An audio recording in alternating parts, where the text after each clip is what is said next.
Halo semuanya, kembali lagi di channel Mr. Trade-in. Dan hari ini, seperti biasa, kita akan masuk dalam IHSG Daily untuk hari Rabu, tanggal 30 Agustus, teman-teman ya, di tahun 2023. Dan sebelum saya mulai, mungkin saya mau sedikit info, teman-teman. Jadi saya ada buat untuk grup ya. Ini grup lebih ke grup Telegram untuk lebih ke arah diskusi, teman-teman. Jadi diskusi mengenai market. Jadi buat kalian yang mau join, feel free teman-teman bisa join ya. Di sana kita bisa diskusi untuk bagaimana market maupun juga kondisi dari emiten-emiten yang ada di bursa kita. Dan juga ada Instagram teman-teman, silahkan di follow ya. Instagramnya di @mrtrade-in. Itu bisa kalian coba lihat, linknya itu ada di deskripsi di video ini teman-teman. Jadi silahkan join ya. Kemudian langsung aja kita hari ini cek untuk market, yang dimana secara luar biasa market hari ini bisa cukup menguat 0,52% ya, walaupun di tengah kondisi yang sebenarnya cukup banyak tekanan jual yang memang terlihat di market, sehingga namun hari ini cukup kuat dari segi momentumnya. Dengan penutupan hari ini bahkan bisa mencapai di 6.958 teman. Ini benar-benar udah di ujung dengan resistennya ya. Nanti kita akan cek secara teknikal aja. Nah, kita akan coba cek dulu secara banking. Hari ini apakah didukung dengan banking. Bank BCA dengan penutupan di 9.50 menguat tipis. Lalu Bank Mandiri ini yang melemah di 5.950. Bank BNI terlihat menguat di 9.150. Bank BRI juga menguat tipis di 5.600 teman-teman. Jadi penguatan hari ini sebenarnya dari banking nggak terlalu dominan ya, lebih banyak dari emiten-emiten yang lainnya. Kemudian secara sektoral hari ini kita pantau secara mayoritas ditutup hijau dengan penguatan dari sektor infrastruktur yang lumayan menguat hari ini. Kemudian dari sektor teknologi yang dimana Gotoh, nanti kita akan bahas teman-teman untuk beritanya.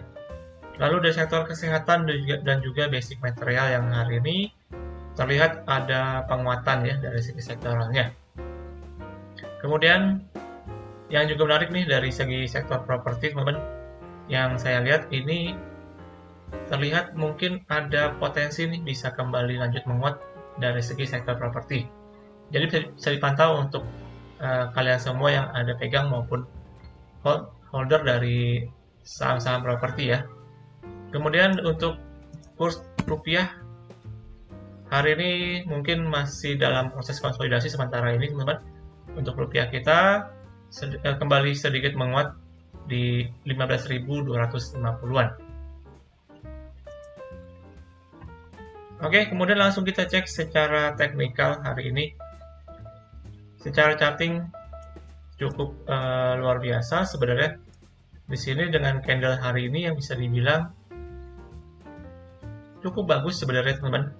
Di sini ada potensi menarik dari IHSG kita, yang dimana kalau kalian perhatikan ya, closingan hari ini itu secara candle terlihat bisa dibilang mencetak yang tertinggi ya sepanjang dari percobaan IHSG untuk menembus resistennya teman-teman. Jadi ini merupakan candle dengan closingan tertinggi selama ini teman-teman dari bulan Desember tahun lalu. Jadi ini menandakan ada potensi untuk market kita memang beneran mau kembali penguat ya, bisa breakout ke atas nih. Jadi posisinya ini benar-benar di ujung banget dari resistnya di sekitaran 6.970-an teman-teman, kalau kita bisa lihat secara historinya. Dan untuk besok ini merupakan penentuan nih, apakah market kita bisa berhasil untuk break dari resistnya atau justru akan terreject lagi nih. Jadi tetap perlu diwaspadai teman-teman, dan juga perlu dipantau bagaimana untuk progres dari posisi indeks kita untuk besok. Namun Kalau saya rasa ini potensinya bisa kembali menguat, harusnya bisa kembali breakout untuk indeks kita untuk besok. Didukung juga dengan indikator MACD, teman-teman, di sini indikator momentum, yang dimana secara garis garis skemanya ya udah mulai bersilangan di sini, teman-teman. Ini menandakan terjadi golden cross yang tentunya akan men-trigger beberapa, khususnya para trader, untuk bisa masuk ke dalam market ya. Jadi ini merupakan suatu pertanda yang cukup baik saya rasa untuk market kita bisa melanjutkan penguatan sampai minimal ke area 7000. Namun untuk pastinya seperti tadi saya sebutkan, kita akan tunggu besok bagaimana untuk konfirmasi dari pergerakan market indeks harga saham gabungan kita ataupun IHSG, teman-teman. Oke, kemudian selanjutnya kita akan masuk dalam pembahasan emiten, yang hari ini kita akan membahas lagi-lagi dari emiten Gotoh, teman-teman, yang beritanya selalu ada aja nih yang bisa dibicarakan ya. Ini kali ini terkait dengan direkturnya yang kembali melakukan pembelian saham Gotoh, teman-teman.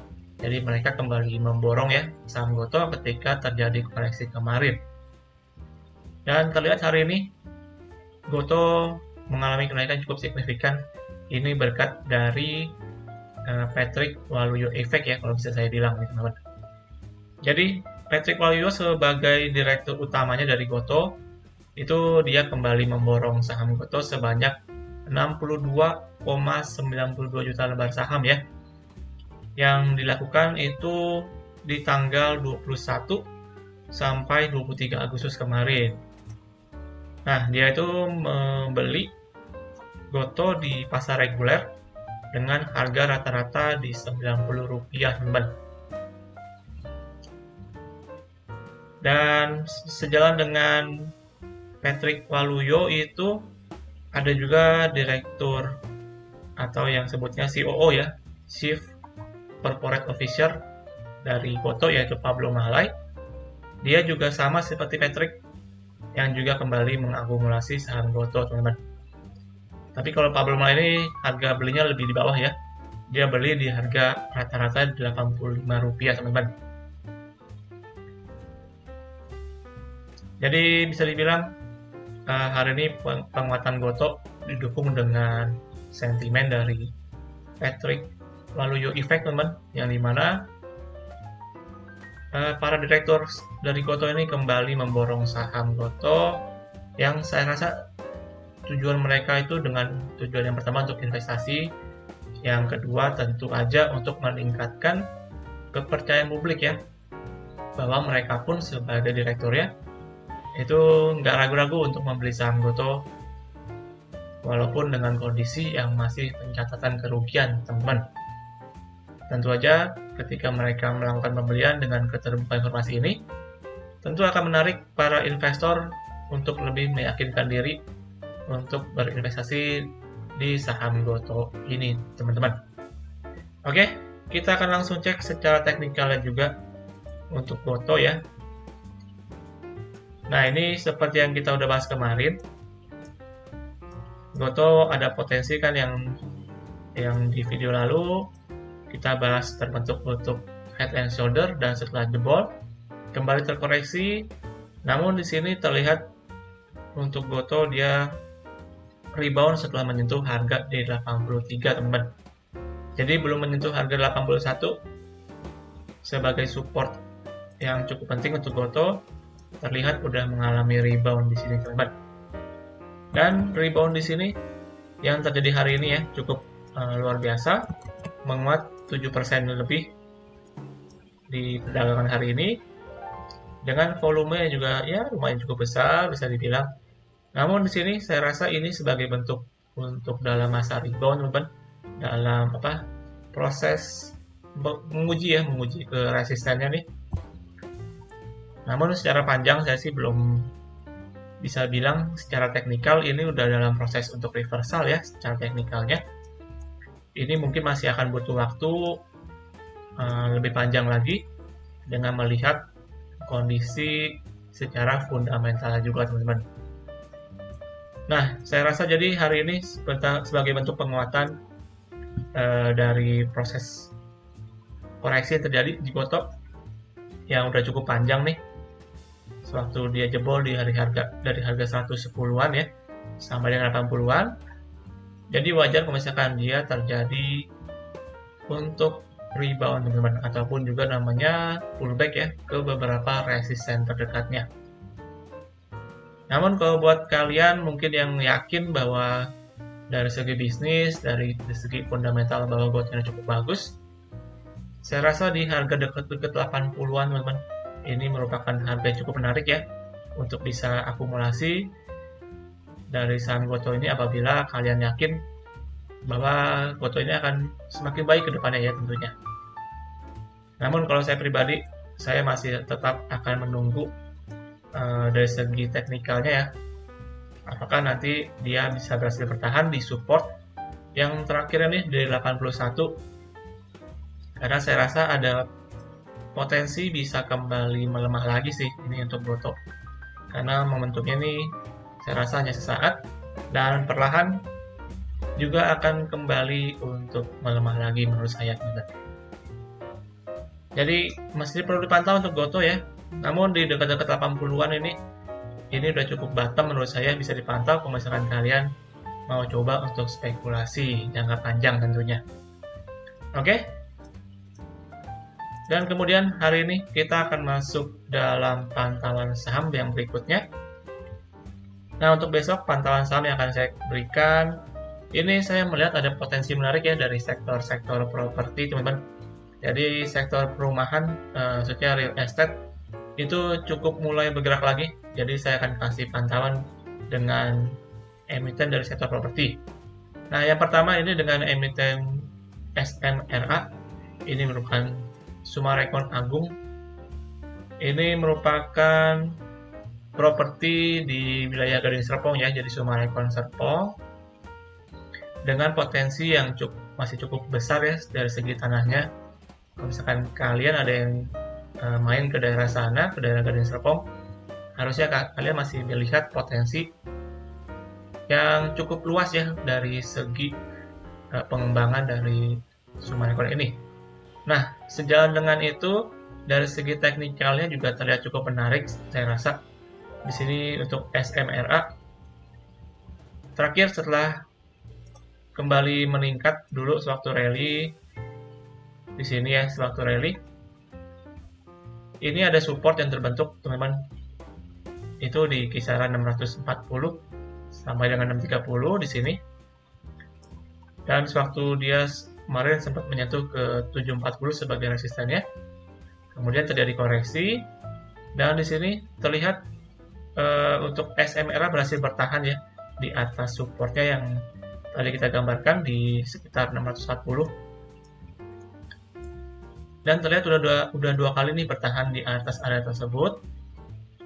Jadi ini menandakan sebenarnya area ini itu merupakan area cukup kuat untuk SMRA ya, untuk area supportnya. Jadi setelah berhasil bertahan kemarin dan hari ini langsung kembali melejit menguat kurang lebih 6%-an dengan volume juga terbilang cukup besar, teman-teman. Di sini untuk volume hari ini cukup tinggi. Jadi menandakan bahwa adanya potensi penguatan ya dari SMRA ini. Nah, jadi untuk kalian mungkin yang mau coba untuk spekulasi secara swing, menurut saya cukup bagus nih untuk SMRA, teman-teman. Batasannya mungkin untuk supportnya di sini, kalau misalkan dia jebol ke bawah 630-an ya, ini potensinya kurang bagus. Namun selama masih berhasil bertahan di atas support ini, saya rasa potensi untuk penguatan bahkan bisa sampai breakout ke atas resistennya itu di kisaran 740, itu masih cukup besar, teman-teman. Jadi secara jangka panjang harusnya masih cukup menarik untuk Summarecon ini. Dan untuk secara pendeknya, untuk areanya mungkin kalau kalian mau coba spekulasi ya, ini ada di kisaran 670 ya, sampai 660 kalau misalnya dikasih. Ini area yang menarik untuk bisa akumulasi menurut saya untuk SMRA, teman-teman. Jadi bisa dipantau untuk emiten properti satu ini yang saya rasa dari segi momentum akan bisa terjadi kembali penguatan ya, teman. Kemudian yang kedua dari emiten properti juga yaitu ada Alam Sutra. Jadi ini ya ibaratnya 11-12 sama Summarecon, teman-teman ya. Ini untuk Alam Sutra dengan ASRI ini juga sama potensinya. Dia berhasil bertahan di atas support di kurang lebih 177 sampai 180, teman-teman. Jadi ada potensi menurut saya ini untuk ASRI dia bisa membentuk untuk double bottom, dan apabila bisa berhasil break ke atas 191, maka potensi penguatan ini akan cukup besar, teman-teman. Jadi bisa dipantau untuk juga Alam Sutra dengan kodenya ASRI. Nah, untuk areanya mungkin bisa dipantau aja ya. Itu dekat-dekat di 182, teman-teman, 180-an deh mungkin kurang lebihnya. Itu merupakan area yang cukup tepat untuk akumulasi menurut saya. Namun kalau misalkan dia jebol ke bawah 177 bawah, teman, ini bisa dibuang dulu karena potensi bisa untuk terjadi pelemahan. Tapi kalau misalkan dia masih berhasil bertahan minimal di atas support di sini ya, saya rasa ada potensi bisa kembali bisa menguat lagi, bahkan bisa breakout ke atas 200 yang merupakan resisten major dari Alam Sutra ini. Oke, itu ya teman untuk pantauan hari ini untuk besok, yang dimana saya rasa untuk emiten properti lagi cukup menarik nih, lagi cukup bisa menguat juga. Jadi silakan dipantau untuk kalian yang mau coba untuk trading ataupun spekulasi, dan juga melihat dengan kondisi market yang ada potensi untuk besok bisa kembali menguat dan breakout menuju 7000. Jadi harusnya cukup ke-trigger juga dengan kondisi ISG yang baik. Tentu akan men-trigger emiten-emiten juga akan kembali menguat, teman-teman. Oke, jadi perlu dipantau juga untuk market dari besok. Kita akan lihat bagaimana konfirmasi ya, apakah market kita akan berhasil untuk breakout atau kembali terreject dari resistannya, teman-teman. Jadi kurang lebih begitu untuk hari ini, dan berakhir untuk pembahasan kita di ISG Daily untuk hari Rabu tanggal 30 Agustus di tahun 2023. So, thank you untuk teman-teman semua di video kali ini. Jangan lupa untuk kalian lakukan kembali analisa ulang untuk setiap analisa yang saya berikan. Dan disclaimer on, sekali lagi, segala keputusan jual dan beli sepenuhnya ada di tangan kalian, teman-teman ya. Dan juga jangan lupa untuk terus dukung dan juga support channel ini dengan cara subscribe, like, dan komen, serta share kepada teman kalian. Dan kita akan berjumpa lagi di video update selanjutnya. Salam trading.